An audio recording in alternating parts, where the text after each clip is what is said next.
E os nomes que são dados pelos crentes, quando retirados da Bíblia, sempre estão carregados do seu sentido profundo. Caleb, filho de Jairo Júnior, presbítero Jairo Júnior e Leilane, será apresentado hoje por seus pais, para que mais uma vez nós entendamos que a vida do crente não seguia pelo que vemos, mas seguia pela fé. Não seguia por vista, mas seguia nas promessas gloriosas do Senhor da aliança. Deus sempre tratou com o seu povo através de pactos. Nós vamos encontrar pelo menos 6 deles na Bíblia, de Adão a Cristo. Adão, Noé, Abraão, Moisés, Davi, Cristo. E em todas as renovações ou administrações do pacto, nós vamos sempre perceber ou notar o Senhor se dirigindo não somente para o homem, mas também para a sua casa. Nós vamos encontrar na Bíblia não somente crentes, mas descrentes envolvidos neste pacto. Ou nós nos esquecemos da nossa herança em Adão? O pacto foi feito com ele, e ainda hoje Deus cobra as exigências de um pacto quebrado a toda a humanidade. E o pacto então estendido não somente a crentes, mas também a descrentes, não excluiu dos crentes os seus filhos. De forma que o que nós encontramos na história da redenção, conforme revelada na Bíblia, é a promessa de Deus, extensiva não somente aos pais, mas também às suas crianças, e a sua administração na história do povo de Deus, fazendo lembrar que aqueles que estão inseridos no pacto, se forem obedientes, perseverantes e confiantes no Senhor, serão abençoados. Porém, se forem desobedientes, se não tiverem temor ao Senhor, se não confiarem na sua graça maravilhosa, sofrerão as maldições da aliança. Olhem comigo o livro de Números capítulo 13, vamos para lá. Eu gostaria de analisar essa perspectiva do pacto, olhando com vocês a história de Caleb. Caleb, da tribo de Judá, filho de Jefoné. Eu nem preciso dizer aqui que Caleb não foi olhado de uma maneira individual, não é verdade? As genealogias na Bíblia, elas não estão aí por acaso. A Bíblia faz questão de mencionar toda a origem de Caleb, de que tribo ele era, de quem ele era filho, toda a sua descendência. E também os outros homens aqui descritos em Números capítulo 13. Agora me permitam dar uma ideia geral para vocês do texto aqui. Vocês, a maioria dos irmãos já leram, tem conhecimento, alguns podem estar se familiarizando agora pela primeira vez com o texto. O que ocorre aqui é que antes de tomar a terra ou de entrar na terra da promessa, a terra de Canaã, Moisés então separa 12 homens e os envia para olharem a terra de perto. Incredulidade de maneira nenhuma. Deuteronômio 1 vai nos lembrar que Deus já havia dito como era a terra, o que tinha na terra e que ele iria dar a terra para o povo. Mas lembrem-se dos símbolos e sinais que sempre envolvem a aliança ou pacto. Deus sempre nos faz lembrar, Deus sempre aviva a nossa memória, para que o nosso coração ele não esfrie, com aquilo que nós podemos ver e enxergar, mas nunca fazendo-nos enxergar e viver debaixo das circunstâncias do que vemos. Ele vai nos fazer ver o que ele prometeu, ou ele vai nos fazer vislumbrar por meio de símbolo aquilo que ele prometeu, para que a nossa confiança cada vez mais esteja firmada nele e que não vivamos por vista e sim por fé. Então, esses 12 homens não foram comuns, ou não eram comuns entre o povo. Eles foram 12 príncipes, notem bem. A palavra deles era de grande importância quando retornassem da terra. Quando eles retornassem com o relatório, a palavra deles teria um peso muito grande. Então, observem a leitura a partir do versículo 1 até o versículo 24 inicialmente.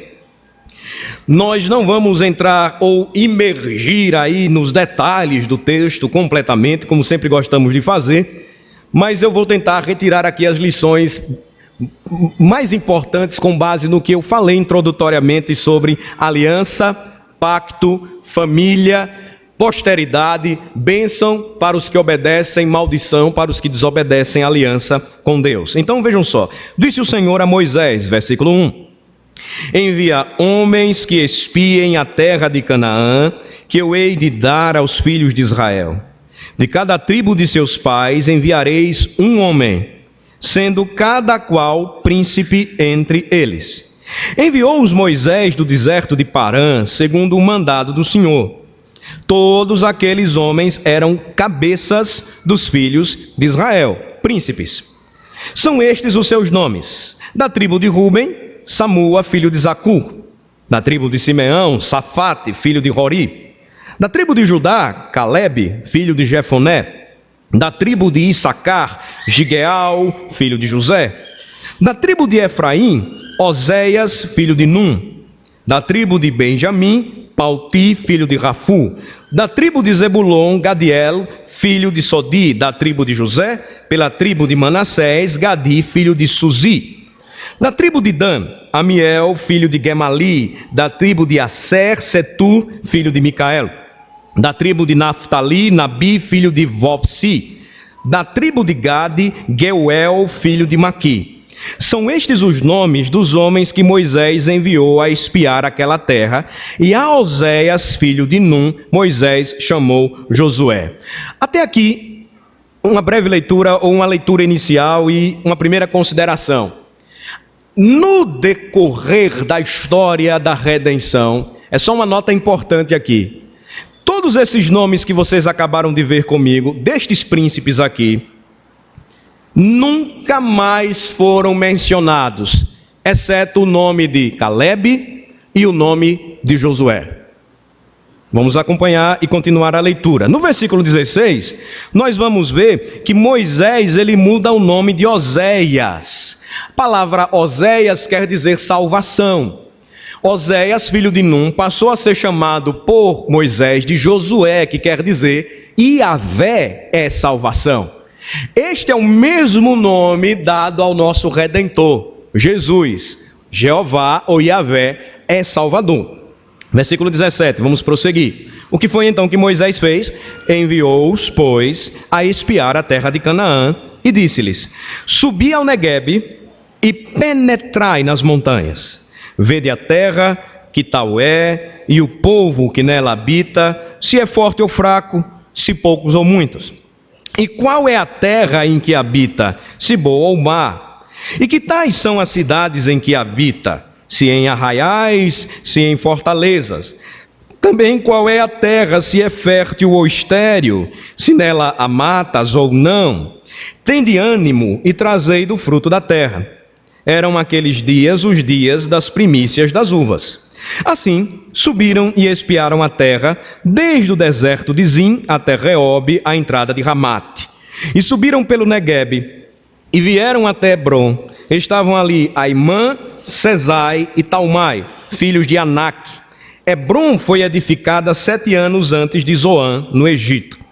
Depois vieram até o vale de Escol, e dali cortaram um ramo de vide com um cacho de uvas, o qual trouxeram 2 homens numa vara, como também romãs e figos. Esse lugar se chamou o Vale de Escol, por causa do cacho que ali cortaram os filhos de Israel. Então, 12 homens foram separados por Moisés. Eles tinham a missão de espiar a terra. Destes 12 homens, 2 merecem um destaque na história da redenção. Nós vamos ver mais adiante, Calebe e Josué. Mas todos eles foram enviados à terra e deveriam fazer a mesma coisa, espiá-la. O que é que eles deveriam notar? Versículo 18. Olhando a terra, eles precisavam ver quem é que morava nela. Se o povo era forte ou se era fraco. Se era muita gente ou pouca gente. Eles precisavam também olhar, versículo 19, se a terra era boa ou má. Se nas cidades, se eles tinham arraiais, ou se eles moravam em cidades arraiais, se eles habitavam em fortalezas, versículo 19. Também, versículo 20, eles precisavam observar se a terra, ela produzia frutos ou não. Se era terra boa ou se era terra estéril. E eles são enviados justamente no período da colheita das uvas. O que é importante aqui observar? É o destaque naquilo que Deus havia dito. Quando eles chegam na terra, eles encontram cachos de uvas que precisaram ser carregados por 2 homens. Por isso que o vale onde as uvas estavam plantadas ficou conhecido pelos judeus como o Vale de Escol, que quer dizer cachos. Então, chamou a atenção a fertilidade da terra em meio ao deserto. Lembrem comigo, quando o povo saiu do Egito, da escravidão, o Egito dependia do Nilo. O Egito tinha um vale extremamente fértil, onde as cidades estavam construídas e que produzia a terra muito fruto, porque era sempre alimentado pelas cheias do rio, que fertilizavam toda a região, ou a região principal da terra do Egito. Agora Deus liberta o seu povo, manda o seu povo para o centro ou para dentro da terra. Eles iriam tomar ou habitar regiões tomadas por vales, montanhas, com pouca água. Mas o que eles encontram lá é uma terra extremamente fértil. O que Deus prometeu, então, ele cumpre. Mas aí, o relatório daqueles homens é que nos chama a atenção. Vejam que quando os 40 dias se cumprem, o tempo que eles ficaram lá para conhecer a terra, versículo 25, a perspectiva, a maneira como os príncipes enxergaram a terra, não foi unânime. Vejam só a partir do versículo 25. Ao cabo de 40 dias, voltaram de espiar a terra, caminharam e vieram a Moisés e Arão e toda a congregação dos filhos de Israel, no deserto de Parã, a Cádiz. Deram-lhes conta a eles e a toda a congregação, e mostraram-lhes o fruto da terra. Relataram a Moisés e disseram: fomos à terra que nos enviaste, e verdadeiramente mana leite e mel, este é o fruto dela. Então, a primeira observação, e nisso aqui houve unanimidade, a terra realmente é como Deus disse. A terra mana leite e mel, a terra produz fruto, não há infertilidade na terra. Mas sigam comigo, versículo 28. O povo, porém, que habita nessa terra é poderoso, e as cidades muito grandes e fortificadas. Também vimos ali os filhos de Anak. Os filhos de Anak, aqueles mencionados, Aimã, Sesai e Talmai, descendência de gigantes. Eles eram homens grandes e fortes, alguns até maiores do que Golias, o filisteu.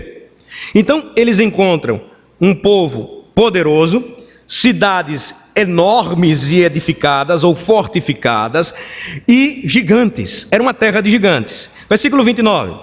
Os amalequitas habitam na terra do Neguebe. Os heteus, os jebuseus e os amorreus habitam na montanha. Os cananeus habitam ao pé do mar e pela ribeira do Jordão. Então, eles trazem uma perspectiva, pelo menos 10 dentre os 12, onde a terra é boa, mas se a gente entrar lá, o bicho vai pegar. A terra é boa, mas as cidades são fortes, o povo é poderoso e eles têm gigantes lá.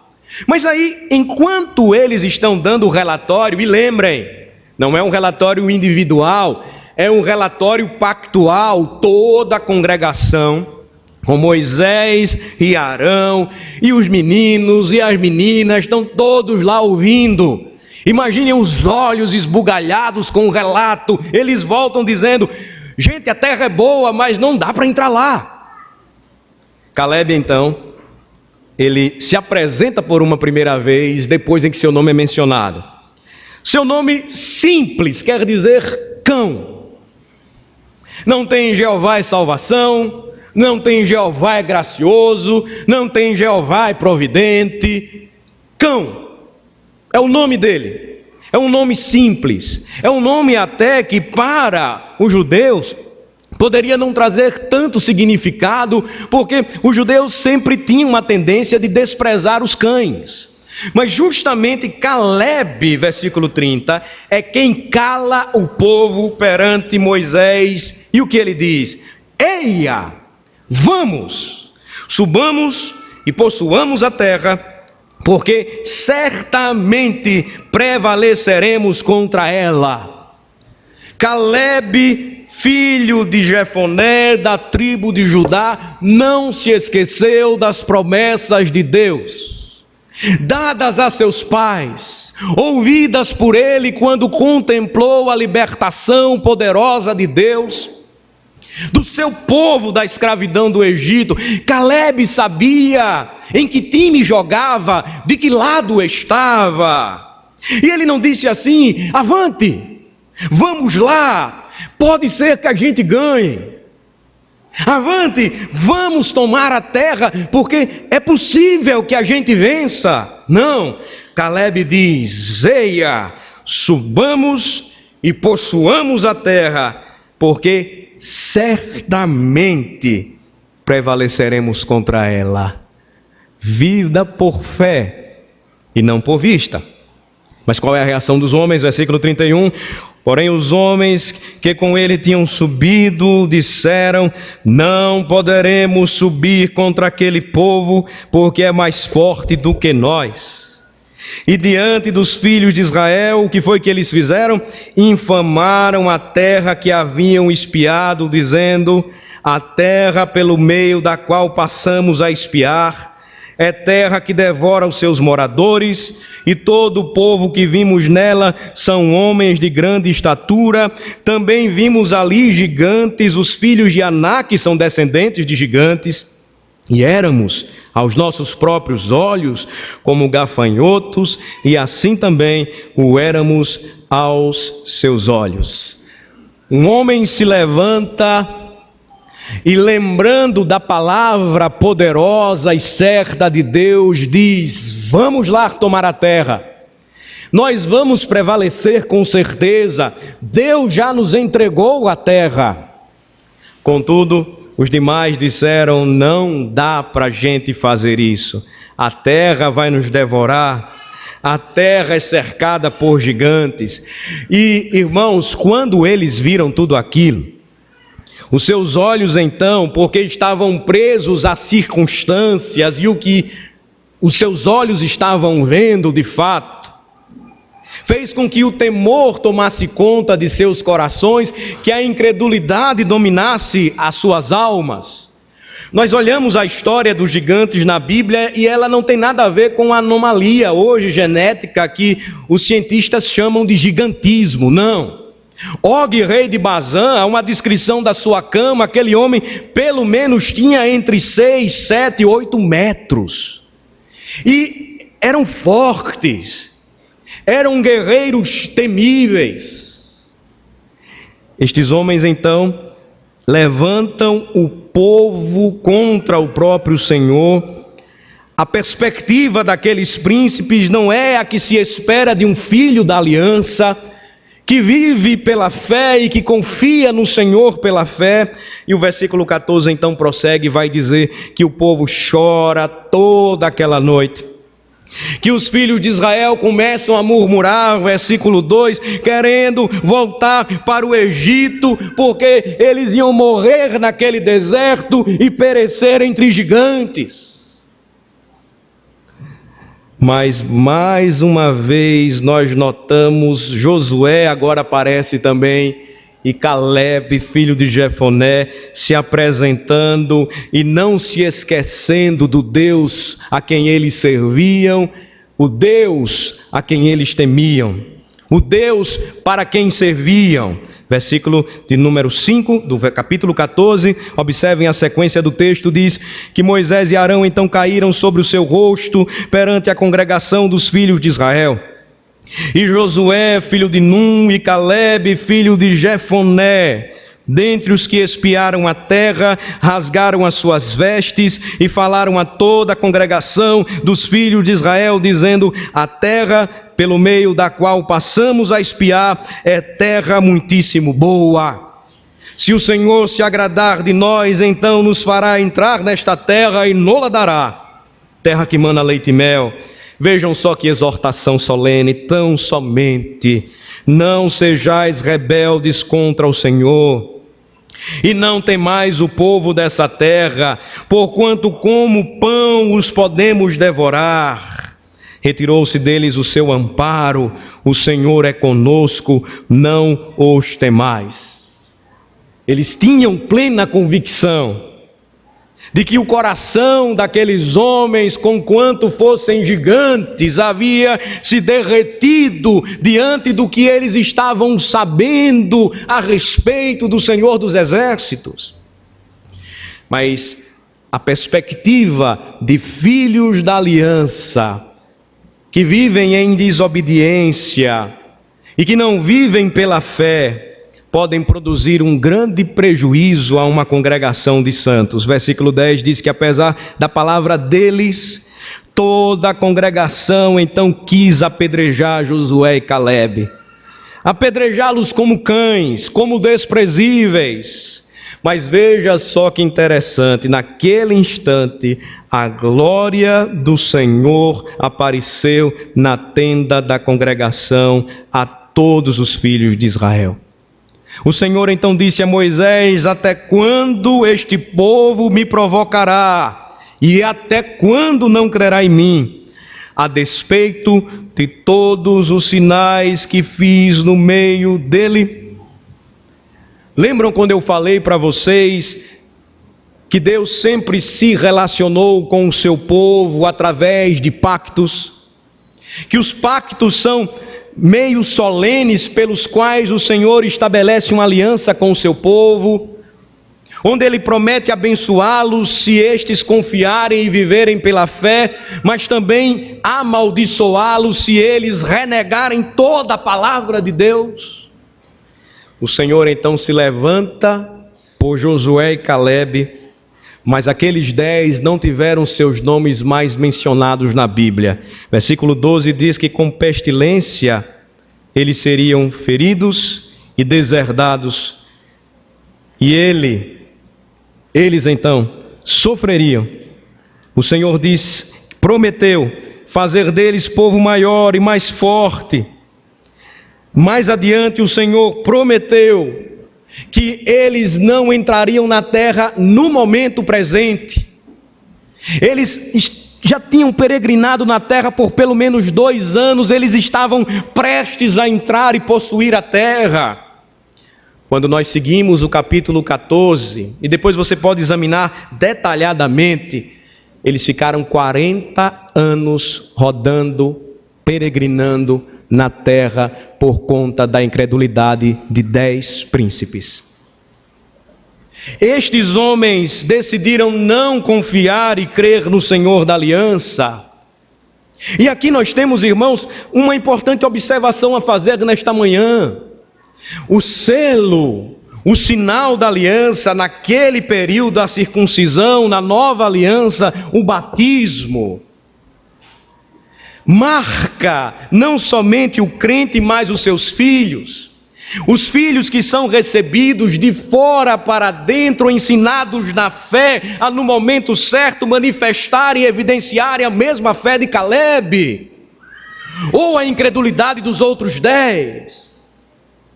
E por que tudo isso precisa ser dito? Porque batismo ou circuncisão nunca foi garantia de salvação, mas garantia de promessa àqueles que cumprem, obedecem e vivem pela graça.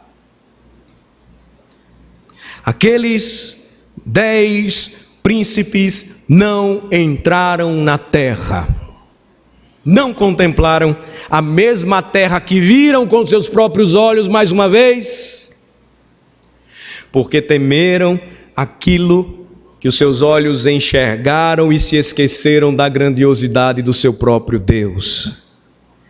Nesta manhã, Jairo e Leilane vão apresentar Calebe. Assim como Calebe, nos dias de Moisés, circuncidado foi sem mesmo entender o sentido da circuncisão. O nosso mais novo membro na congregação em Aracaju vai receber um sinal da aliança sem menos entender, ou sem ao menos compreender o significado de tudo isso.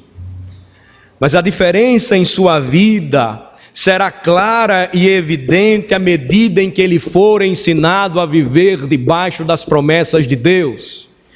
E se revelar um valente, assim como Calebe no passado se revelou. E não entrar naquela conversinha de sempre. A conversinha dos 10 príncipes fracos, a conversinha dos 10 príncipes covardes, a conversinha dos 10 príncipes que amaram mais o mundo do que a Deus. De que aí quando chega a escola, de que aí quando chega a universidade, eles vão perder a fé. Não se perde fé. A fé dada por Deus faz com que homens como Calebe sejam fortes na hora mais difícil da sua vida. E como bem nos ensina o Salmo 92, vai fazer com que na velhice um homem de 40 anos ainda dê frutos.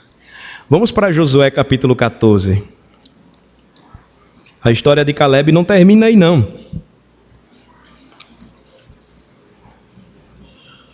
Já com Josué, Moisés já morto, você vai perceber que a terra foi tomada. No final do capítulo 13... por exemplo, se você depois observar do versículo 29 em diante, você vai notar comigo que aqueles reis que eu citei, Og, o rei de Bazã e tantos outros gigantes, foram destruídos. Calebe expulsou do Hebrom os gigantes. Imagine. Capítulo 14 então começa falando sobre a distribuição da terra, e vocês não vão encontrar aqueles 10 príncipes incrédulos, covardes, que não confiaram no Senhor, Deus dos exércitos. Mas aí, a partir do versículo 6, chegam os filhos de Judá, Josué, em Gilgal. Calebe está entre eles, o filho de Jefoné, o quenezeu. Ele não era nem judeu puro, apenas sua mãe era judia, seu pai era quenezeu. E aí, olha só o que Calebe começa a dizer. Tu sabes o que o Senhor falou a Moisés, homem de Deus, em Cádiz Barneia, lugar santo, a respeito de mim e de ti. Cádiz Barneia foi o lugar de onde eles foram enviados a espiar a terra. Olha só quantos anos Calebe tinha naquela época. Tinha eu 40 anos quando Moisés, servo do Senhor, me enviou de Cádiz Barneia para espiar a terra, e eu lhe relatei como sentia no coração. Mas meus irmãos que subiram comigo desesperaram o povo, literalmente derreteram o coração do povo, como se põe manteiga na frigideira quente. Eu, porém, perseverei em seguir o Senhor meu Deus. Então Moisés naquele dia jurou, dizendo: certamente a terra em que puseste o pé será tua e de teus filhos em herança perpetuamente. Notem, não é algo prometido individualmente, mas sempre a promessa de abençoar a família, a casa de Calebe. Pois perseveraste em seguir o Senhor, meu Deus. Eis agora, olhem só as palavras de Calebe: o Senhor me conservou em vida como prometeu. 45 anos há desde o que o Senhor falou esta palavra a Moisés, andando Israel ainda no deserto, e já agora sou de 85 anos. Quem foi batizado na infância, levante sua mão aqui, por favor. Pode baixar. Estou forte ainda hoje, como no dia em que Moisés me enviou. Qual era a minha força naquele dia? Olhem só. tal ainda agora para o combate, tanto para sair a ele, como para voltar. Não teve aposentadoria para aquele homem, não. E aí, olhem só a perspectiva de um homem que vive pela fé. Foi selado na promessa ainda pequeno, ao 8º dia, provavelmente. Foi criado debaixo dessa promessa, esperou liberdade debaixo dessa promessa, vivenciou salvação debaixo dessa promessa e agiu pela fé debaixo dessa promessa, a ponto de, chegados seus 85 anos de idade, Caleb ainda disse: se tiver batalha, eu luto. E aí, eu fico pasmo com os crentes que envelhecem e dizem: não dá mais não para mim. Dá sim. Se a tua fé é semelhante à de Caleb, dá sim. Se a tua fé é semelhante à deste homem que viveu debaixo da promessa e foi alvo da graça de Deus, há sim energia para continuar transmitindo de geração em geração esta mesma palavra da fé. Agora, pois, versículo 12, então conclui Caleb: dá-me este monte, de que o Senhor falou naquele dia, pois naquele dia, olhem só que interessante, ouviste que lá estavam os anaquins e grandes e fortes cidades. O Senhor, porventura, será comigo para os desapossar, como prometeu. Portanto, Josué o abençoou e deu a Caleb, filho de Jefoné, Hebrom em herança. Portanto, Hebrom passou a ser de Caleb, filho de Jefoné, o quenezeu, em herança até o dia de hoje, visto que perseveraram em seguir o Senhor, Deus de Israel. E dantes o nome de Hebrom era Kiriat Arba, era a terra do pai daqueles gigantes lá. Os gigantes mencionados pelos espias. E este Arba foi o maior homem entre os gigantes. E a terra então repousou da guerra. Irmãos, a história de Caleb é tão emocionante que vocês podem continuar hoje no dia do Senhor lendo a Bíblia. Leiam capítulo 15 e vocês vão ver que um homem com 85 anos de idade vai lá e bota esse gigante para correr. Luta e vence e toma a terra que o Senhor lhe prometeu. Viver debaixo da promessa de Deus, então, é olhar para tudo aquilo que Ele nos concedeu em Cristo e não ter medo de viver e de criar os nossos filhos debaixo deste temor, na esperança de que eles um dia chegarão com estes mesmos cabelinhos brancos aqui que nós vemos. De criá-los sabendo que Ele é santo ao Senhor e herança do Senhor. De criá-los sabendo que a promessa não muda, quando mais à frente o nosso Senhor Jesus Cristo então disse: vão, façam discípulos, batizando-os e ensinando-os em meu nome tudo o que eu disse para vocês.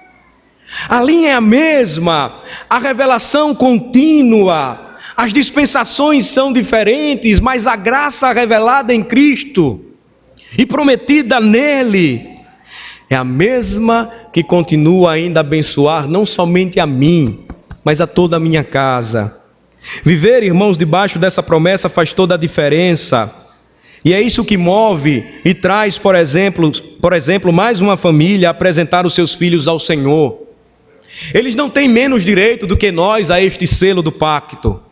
Vejam, o contexto muda quando, por exemplo, Abraão é chamado, ele já é velho, então de fora para dentro ele recebe o selo da aliança. Mas ao mesmo tempo em que ele recebe a partir de uma manifestação de fé, Deus manda que ele faça o mesmo com os seus filhos e com toda a sua descendência.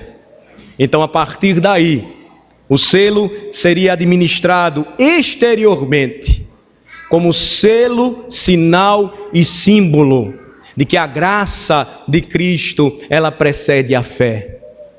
Que o arrependimento, segundo Deus, produz a fé dada por Ele nos corações, até mesmo dos nossos filhos. e que nós não devemos desistir destas promessas, mas viver confiadas inteiramente nelas.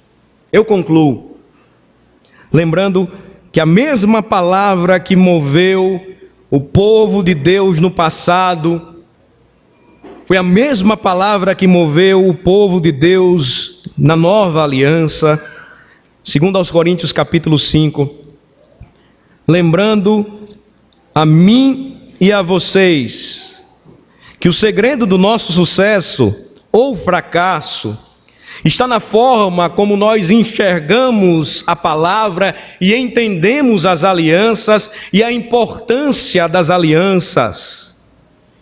E de quem era o Senhor da aliança? Segundo aos Coríntios capítulo 5, a partir do versículo 1, o apóstolo Paulo, então, ele vai lembrar a cada um de nós uma expressão que nós temos citado sempre aqui, à medida em que estudamos o Antigo Testamento. Sabemos que se a nossa casa terrestre deste tabernáculo se desfizer, temos da parte de Deus um edifício. 2 Coríntios capítulo 5, a partir do versículo 1. Casa não feita por mãos, eterna nos céus.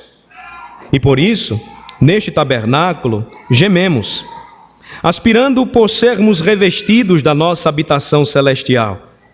Se todavia formos encontrados vestidos e não nus, pois na verdade os que estamos neste tabernáculo gememos angustiados, não porque queremos ser despidos, mas revestidos para que o mortal seja absolvido pela vida. Ora, foi o próprio Deus quem nos preparou para isto, outorgando-nos o penhor do Espírito. Temos, portanto, sempre bom ânimo, sabendo que enquanto no corpo estamos ausentes do Senhor, visto que andamos por fé e não pelo que vemos, entretanto estamos em plena confiança, preferindo deixar o corpo e habitar com o Senhor. É por isso que também nos esforçamos, quer presentes, quer ausentes, para lhe sermos agradáveis. Porque importa que todos nós compareçamos perante o tribunal de Cristo, para que cada um receba segundo o bem ou o mal que tiver feito por meio do corpo. O selo é dado. Incluídos na aliança sempre estarão crentes e descrentes. Ainda hoje, na igreja sempre vai ter joio e trigo. O selo é dado. A aliança é feita aos pais, mas também aos filhos.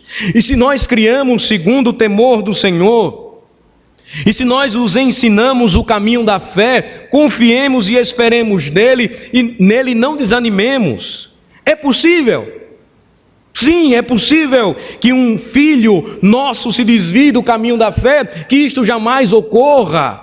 Mas se acontecer, ele será responsabilizado, assim como os 10 espias na terra de Canaã, se foram ensinados, doutrinados, encaminhados em tudo aquilo que precisavam saber. Mas não podemos esquecer, irmãos, de que viver pela fé e não pelo que vemos vai nos fazer enxergar a promessa além da terra. Como mesmo Abraão e os nossos pais no passado enxergaram, além da terra, não somente Canaã era importante, mas a celestial terra prometida. Então, irmãos, é assim que nós devemos viver. É dessa forma que nós devemos criar os nossos filhos. É nesta confiança e certeza que nós devemos apresentá-los à casa do Senhor. Não é uma mera formalidade, não é uma mera tradição. Não é um momento aqui social, onde nós convidamos os familiares, onde nós convidamos os amigos, onde nós vamos bater fotos. É um momento de fé. Você está entregando o seu filho a Deus, dizendo aquilo que você já sabe: ele pertence a ti, Senhor. Toma-o em tuas mãos e fazei dele um valente, assim como Calebe, que mesmo sobre a ameaça de apedrejamento não deixou de confirmar tudo aquilo que aprendeu de seus pais. Tudo isso envolve este momento, tudo isto envolve o que nós vamos fazer agora, tudo isso envolve uma chamada especial para você que nunca enxergou batismo, que é o sinal da nova dispensação da aliança, sob esta perspectiva. O batismo vai fazer lembrar que antes mesmo de você amar ao Senhor, Ele amou você primeiro. Que antes mesmo de você agora decidir andar por fé, em sofrimento, sacrifícios, lutas e provações, na cruz do Calvário, Cristo Jesus derramou o seu sangue por você e por sua casa. A perspectiva bíblica vai nos fazer enxergar a graça maravilhosa de Deus revelada de uma maneira tão maravilhosa quando Ele chama para si um povo e promete abençoar todas as famílias. Esse dia é um dia tão feliz, especial para nós, porque Deus sabe todas as lutas e provações pelas quais os seus servos passaram para chegar até aqui. Deus sabe o sofrimento, a oração e a perseverança e confiança em fé de Jairo e Leilane para que chegassem um dia e trouxessem Caleb até aqui. Deus sabe, e esta é a maior demonstração de fé, de que ainda que os homens tenham os seus recursos, que os homens usem de maneira maravilhosa a ciência, quem abre a madre e fecha a madre é o Senhor. Quem abençoa, quem traz graça, quem dispensa bênçãos é o nosso Senhor. Quem nos faz ouvir no meio da congregação a renovação da promessa, as vozes das crianças, o seu choro, o seu riso, as primeiras palavras que começam a ser repetidas no meio da congregação dos crentes, é o nosso Senhor. Quem nos mandou fazer isto, para que não esquecêssemos jamais quem nós somos e o quanto dependemos dEle. E como Cristo é importante para nós, o nosso Salvador único e suficiente, e dos nossos filhos também, o Senhor.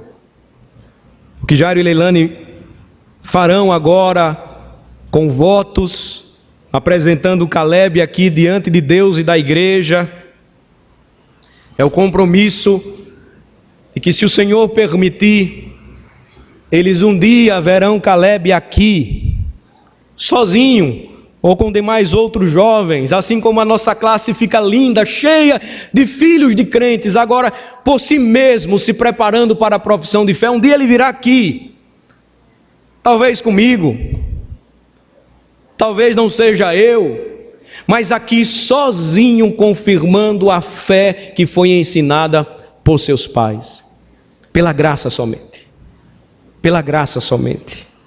A graça maravilhosa de Jesus. Vamos orar. Senhor, te agradecemos por este dia especial, onde mais uma vez nos alegramos quando ouvimos o Senhor dizer: vamos à casa do Senhor. Quando vemos nas páginas das Escrituras Sagradas promessa sobre promessa, aliança sendo renovada sobre aliança, apontando para uma única e maior de todas elas, culminante, perfeita, central em Cristo Jesus. Aliança que não mudou todo o propósito do Senhor de, a partir da redenção de um homem, abençoar todas as famílias da terra. De Abraão até nós, a promessa nos veio em Cristo,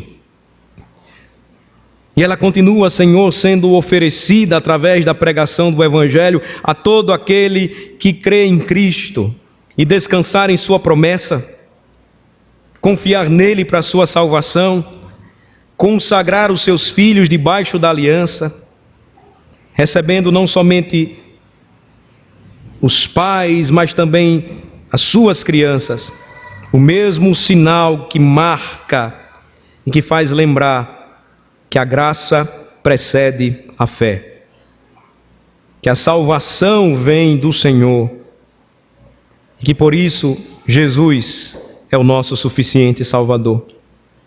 Abençoa-nos, ó Senhor, nesta hora.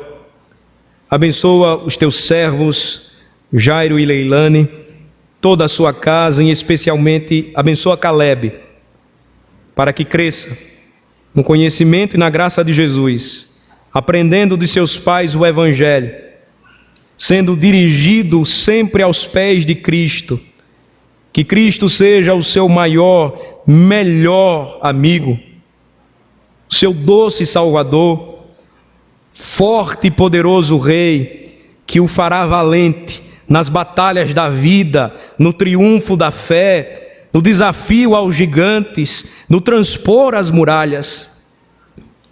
Abençoa, Senhor Deus, o teu povo, que mais uma vez relembra o que experimentou, vive mais uma vez aquilo que se passa na vida familiar da igreja, quando mais uma criança é consagrada a Cristo.